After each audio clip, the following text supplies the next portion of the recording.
topic is Sputnik, and the song is from 1949, where Sputnik was in 1957. But during this time is when the Cold War was starting. So Bernstein wrote this piece with anxiety. That's what it's called, Age of Anxiety. So he was scared about the Cold War, and so this song kind of reflects all of Americans' views during the time.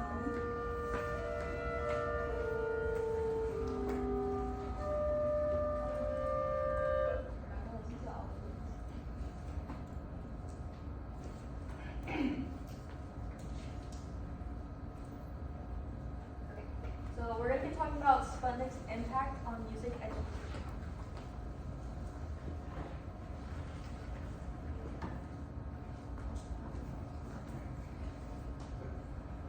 So the space race was an important event during the Cold War because it outlined the competition between the US and the Soviet Union. And so this included space technology and nuclear advancements. Those were like the main components that were being challenged here. And Sputnik was the first man-made satellite that was released into space by the Soviet Union. And from this, the US, we had like a little bit of a scare, and we started the space race. And from there, we had started rethinking about what our education system would look like. So whenever we talk about the Cold War in history, we always hear the typical things of space race, the arms race, like the Berlin Wall, Cuban Missile Crisis, all of these things that that are really important that happened during the Cold War. But what we don't really hear about too much is its impact on music education and the different systems that are in place, or that were set during this time to help boost the education to support the STEMs. Right. So during that time, President Eisenhower feared that the Soviet Union was getting way too far ahead, so he started to make some reforms. So these are some of the acts he put into place, him and President Johnson. So he wanted more higher education for math, science, and foreign language. And because of this, the Elementary and Secondary Education Act, that by default reduced funding in music and arts due to focus on core subjects. And then this last one here is not an act, but the funding for scientific education tripled during this time.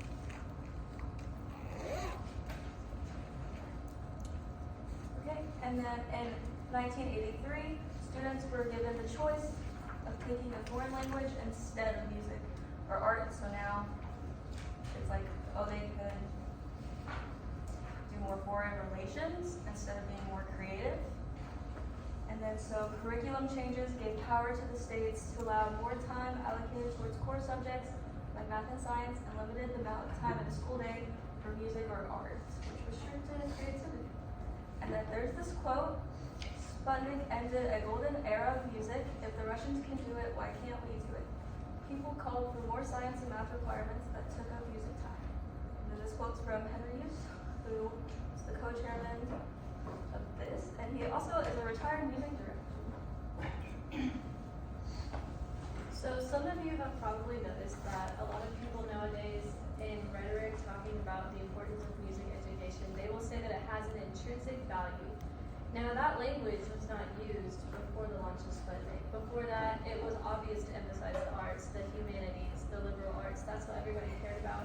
That's what everybody thought made you a better person. But all of a sudden, when we realized that we were behind in math and science, we felt inferior, we felt like we were not safe. We thought, well, if they can launch Sputnik, what else could they do to us that we're not ready for? And all of a sudden, they realized that we needed to step up our game so that we can be competitive and protect ourselves. And ultimately, that made people lose contact with why they valued art and music so much, which is why we saw a shift in educators' language when they spoke about music. And that's when they first started talking about intrinsic value. And it was almost like a wake-up call where they realized this is something we need to advocate for, and we can't take it for granted that our programs will always be supported or valued. And an article published in 1958 by an anonymous person called Before Sputnik and After caused people to reflect on questions such as what will happen to art and music? What should happen to art and music? And And while this may sound ominous, it reflects the kinds of questions that people were starting to think about when they saw all these shifts happen in music education. And then there's another quote here: music must be thought of as a skill and a knowledge. So, as if it's equal to math and science.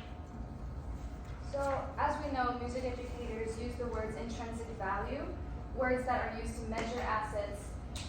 These words are made for like businesses, you know, like you're trying to put a price tag on something. So imagine having to come to school, get educated, then go to your students and have to sell your career, like put a price tag to it, sell your arts, your values, and to as a nation, to a society that really doesn't care. I mean, your politics are caring more about math and science and trying to catch up and be better than other countries or nations, and we're just trying to make music, you know?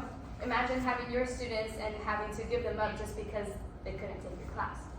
So in these times, college admissions went up and prospered whether the students or the teachers liked it or not. Parents, politicians were forcing students to get out of saxophone class or get out of tuba class or whatever and go into a math and science class. And I don't know about you guys, but I would prefer to be in a music class or a choir class than history talking about I don't know what.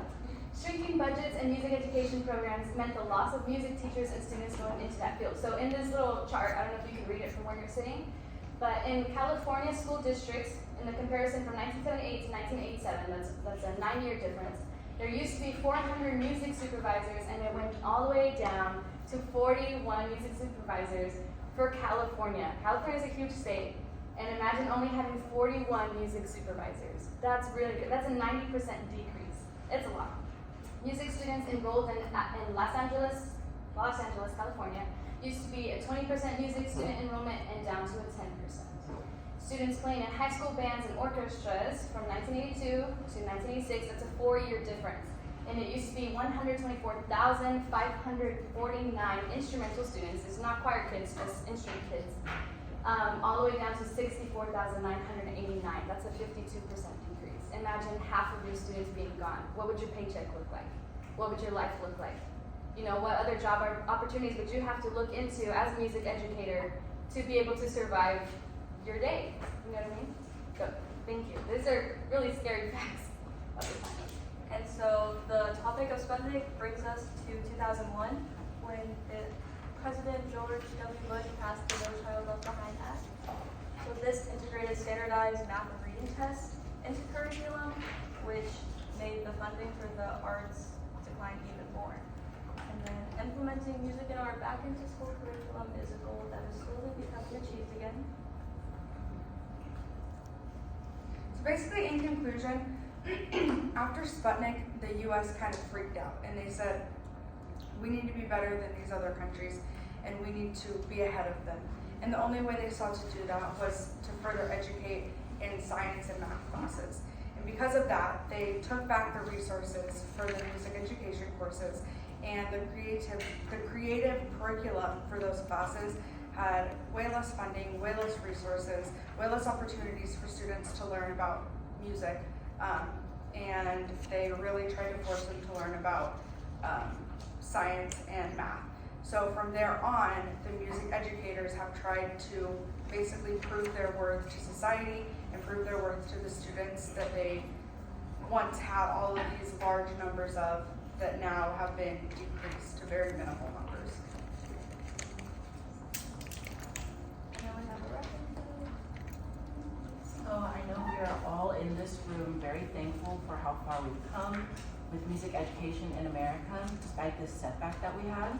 So as we go out into the world as musicians and educators, we all need to keep in mind that we're still working towards increasing that value of music education, increasing Americans' appreciation for music.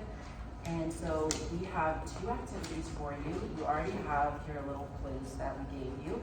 So if you didn't get a chance to fill out all those answers, go back now and read through them.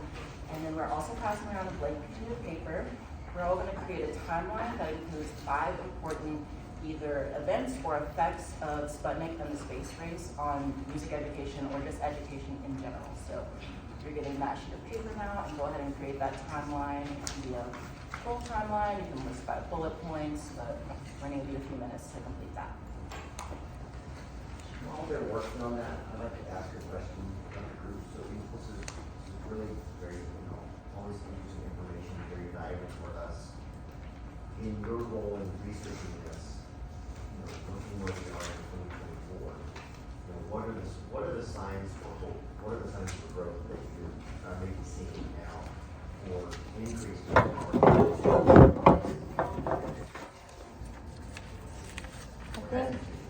I would say, this class, we have a long list of students that want to be music educators and want to be here. And so what we see now in this class and all of our other classes and in the 4-year plan that we have when we get here, I think it's a really good sign of our future, and not just what we live in the present, but what we grew up with in our music schools, having a full class of orchestra or full class of choir. I don't have the numbers or statistics, but I do know that I feel safe in my music community, and going forward when I come across my students, I don't have to fight politically to have a career in this field. In the state of Texas, we're very thankful to have an organization like Team Made to fight for the arts in Texas. One thing that I would encourage all of you to do, if you have not done so, is to sign up. It's a free sign up to be part of the Texas Arts Education Coalition. It's kind of a political, not really political, but it's kind of a collective arts educators in the state of Texas that support the arts. And the more people that we get signed up for that, the more effective our voice can be heard and also for continued support of the arts.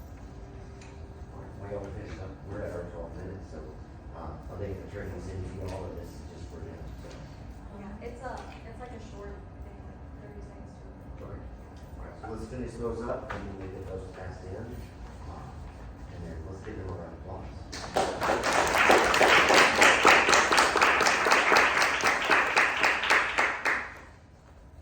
You guys want to pass them to the inside of your roads? We'll just collect them from. If not a grade, it's okay. Don't take out.